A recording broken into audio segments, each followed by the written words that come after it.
شنبابا وبرونا وروح قدشا خالها آمين.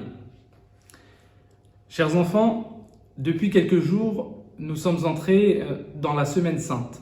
La Semaine Sainte qui commence avec le dimanche des Rameaux.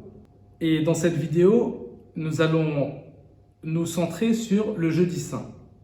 Donc quand le temps était arrivé pour Jésus où il devait souffrir et mourir, et donc quitter ses disciples, il annonça une nouvelle alliance.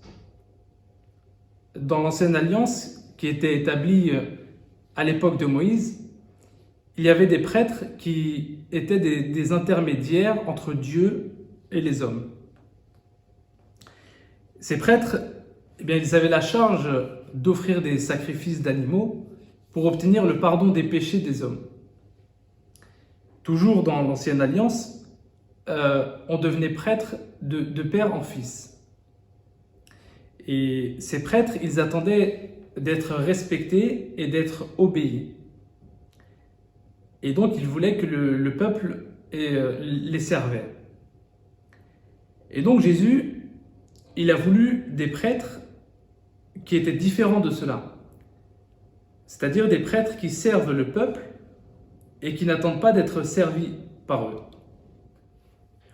Et donc, le Jeudi Saint, Jésus qui passait le repas avec ses disciples, il s'est mis à leur service.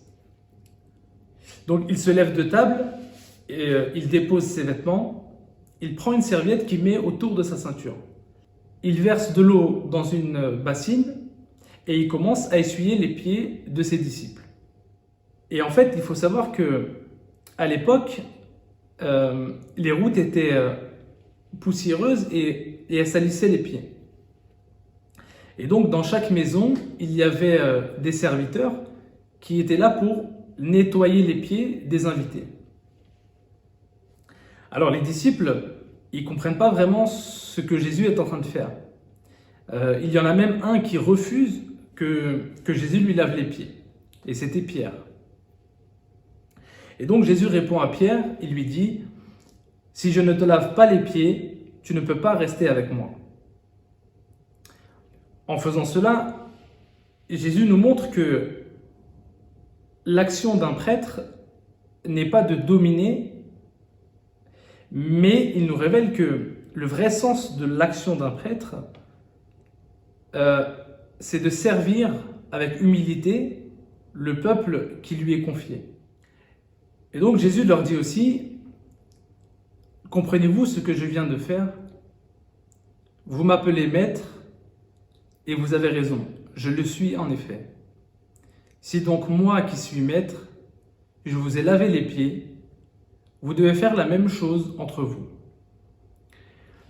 En disant cela, Jésus établit ses disciples en tant que serviteurs, mais aussi en tant que prêtres de la nouvelle alliance, pour servir son peuple. Et donc maintenant que les disciples ont été nommés serviteurs et prêtres, Jésus n'a plus qu'à leur donner de faire le sacrifice qu'ils auront à offrir à Dieu. Et comme sacrifice, Jésus présente le pain et le vin qui se trouvaient sur la table. Et donc, Jésus prit le pain, il le bénit et le rompit. Puis, il le donna à ses disciples en disant « Prenez et mangez, ceci est mon corps. » Ensuite, il prit la coupe, il rendit grâce et la leur donna en disant « Buvez-en tous, ceci est mon sang, le sang de l'alliance nouvelle et éternelle pour le pardon des péchés. Vous ferez cela en mémoire de moi. » Et donc, vous allez sûrement vous demander comment c'est possible? Comment le pain et le vin peuvent devenir le corps et le sang du Christ? Alors, il nous a été révélé dans l'Évangile que Jésus est lui-même la parole de Dieu. Et que dès le commencement, l'univers tout entier a été créé par la parole de Dieu. Prenons l'exemple de la création du monde. À chaque fois que Dieu prononce une parole, eh bien, elle se réalise immédiatement. Par exemple, Dieu dit que la lumière soit et la lumière fut. Et donc, quand le Christ dit « ceci est mon corps », le pain devient réellement son corps. De la même manière, quand le Christ dit « ceci est mon sang », eh bien le vin devient réellement le sang du Christ. Donc pour conclure, Jésus ordonne à ses disciples, qui sont devenus prêtres, à refaire les mêmes gestes que lui et en prononçant les mêmes paroles que lui, pour que le vin et le pain deviennent à nouveau le corps et le sang de notre Seigneur.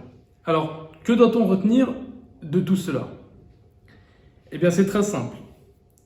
C'est Jésus qui a célébré la première Eucharistie, ce qu'on appelle en chaldéen l'oraza. Et aujourd'hui, à chaque fois qu'on célèbre la messe, le prêtre prend la place du Christ pour consacrer le pain et le vin. Et donc, le pain et le vin redeviennent le corps et le sang de Jésus. Et enfin, le prêtre offre ce corps et ce sang du Christ pour le pardon des péchés et pour le salut du monde.